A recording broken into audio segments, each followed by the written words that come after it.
മലയാളി യാത്രക്കാരുടെ പ്രിയപ്പെട്ട ട്രെയിനുകളിലൊന്നിൽ സുപ്രധാനമായ മാറ്റം പ്രാബല്യത്തിൽ കൊണ്ടുവന്ന ദക്ഷിണ റെയിൽവേ. തിരുവനന്തപുരം മധുരൈ റൂട്ടിൽ സർവീസ് നടത്തുന്ന അമൃത എക്സ്പ്രസിൽ വരുത്തിയ മാറ്റം ബാധിക്കുന്നതാകട്ടെ സാധാരണ യാത്രക്കാരെയും. അമൃത എക്സ്പ്രസിലെ സ്ലീപ്പർ കോച്ചുകൾ വെട്ടിച്ചുരുക്കാനാണ് തീരുമാനം. ജൂൺ 5 മുതൽ കോച്ചുകളുടെ എണ്ണത്തിൽ കുറവ് വരുത്തുമെന്ന് ദക്ഷിണ റെയിൽവേ അറിയിച്ചു. പുതിയ മാറ്റമനുസരിച്ച് AC first class, AC 2 tier കോച്ചുകൾ 1 വീതവും, AC 3 ടയർ കോച്ചുകൾ 3 എണ്ണവും, സ്ലീപ്പർ ക്ലാസ് കോച്ചുകൾ 12 എണ്ണവും, ജനറൽ സെക്കൻഡ് ക്ലാസ് കോച്ചുകൾ 4 എണ്ണവും, ഭിന്നശേഷിക്കാർക്ക് ഉപയോഗിക്കാവുന്ന 2 സെക്കൻഡ് ക്ലാസ് കോച്ചുകളുമാണ് ഈ ട്രെയിനിൽ ഉണ്ടാവുക.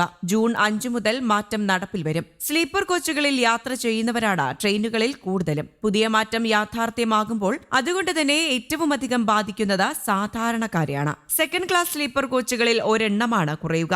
എന്നാൽ ആകെ കോച്ചുകളുടെ എണ്ണത്തിൽ മാറ്റമുണ്ടാവില്ല. അൺറിസർവ്ഡ് ജനറൽ കോച്ചുകളുടെ എണ്ണത്തിൽ ഒരെണ്ണം വർദ്ധിപ്പിക്കും. നേരത്തെ 1 വീതം AC first class, AC 2 tier കോച്ചുകളും 3 AC 3 ടയർ കോച്ചുകളും 13 സ്ലീപ്പർ ക്ലാസ് കോച്ചുകളും 3 ജനറൽ സെക്കൻഡ് ക്ലാസ് കോച്ചുകളും ഭിന്നശേഷിക്കാർക്ക് കൂടി ഉപയോഗിക്കാവുന്ന 2 സെക്കൻഡ് ക്ലാസ് കോച്ചുകളുമാണ് ഉണ്ടായിരുന്നത്. കേരളത്തിൽ 3ാം വന്ദേ ഭാരത് തീവണ്ടി ഓടിക്കാൻ റൂട്ട് കണ്ടെത്താനും ദക്ഷിണ റെയിൽവേ ഒരുങ്ങുകയാണ്. കേരളത്തിലേക്ക് മറ്റു സംസ്ഥാനങ്ങളിൽ നിന്ന് ചെയർ കാർ കോച്ചുകളുള്ള വന്ദേ ഭാരത് ഓടിക്കാനുള്ള സാധ്യതയും അന്വേഷിക്കുന്നുണ്ട്. കേരളത്തിൽ വന്ദേ ഭാരതിൽ രാവിലെയും വൈകിട്ടും നല്ല തിരക്കാണ് അനുഭവപ്പെടുന്നത്. നിലവിലുള്ള തീവണ്ടികളുടെ സർവീസിനെ ബാധിക്കാത്ത രീതിയിൽ എങ്ങനെ ഓടിക്കാമെന്നാണ് ആലോചിക്കുന്നത്. കേരളത്തിലെ റെയിൽവേ ട്രാക്കുകളുടെ വേഗം കൂട്ടുന്ന പ്രവർത്തനങ്ങൾ ത്വരിതഗതിയിൽ നടന്നുവരികയാണ്. അതോടൊപ്പം തിരുവനന്തപുരം എറണാകുളം റൂട്ടിൽ ഓട്ടോമാറ്റിക് സിഗ്നൽ സംവിധാനം നടപ്പിൽ വരാനുള്ള പ്രവർത്തനങ്ങളും നടക്കുന്നുണ്ട്. മംഗളൂരു ഷൊർണൂർ റൂട്ടിൽ മണിക്കൂറിൽ പരമാവധി 130 കിലോമീറ്റർ വേഗത്തിൽ തീവണ്ടി ഓടിക്കാനുള്ള പണികളും നടന്നുവരികയാണ്.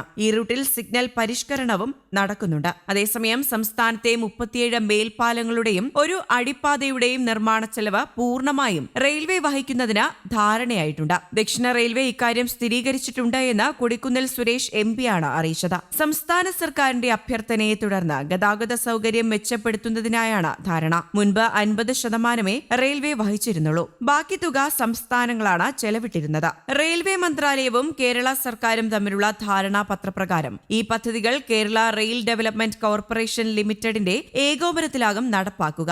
മുൻപ് roads and bridges development corporation of കേരളയാണ് ഈ പ്രവൃത്തികൾ ചെയ്തിരുന്നത്. ഇതു സംബന്ധിച്ച ഉത്തരവിറങ്ങി. ഈ നീക്കം സംസ്ഥാനത്തെ ഗതാഗത സംവിധാനത്തിന് ഗുണകരമാകുമെന്ന് കൊടിക്കുന്നിൽ സുരേഷ് പറഞ്ഞു. മേൽപ്പാലങ്ങളുടെ നിർമ്മാണത്തിന് ആവശ്യമായ സ്ഥലം ഏറ്റെടുക്കുന്നതിന്റെ ചുമതല സംസ്ഥാന സർക്കാരാണ് വഹിക്കാൻ പോകുന്നത്. റെയിൽവേയുടെ ഭാഗത്തുള്ള നിർമ്മാണ മേൽനോട്ട ചുമതല റെയിൽവേ എഞ്ചിനീയറിംഗ് വിഭാഗത്തിനായിരിക്കും. News desk, Kerala Kaumudi.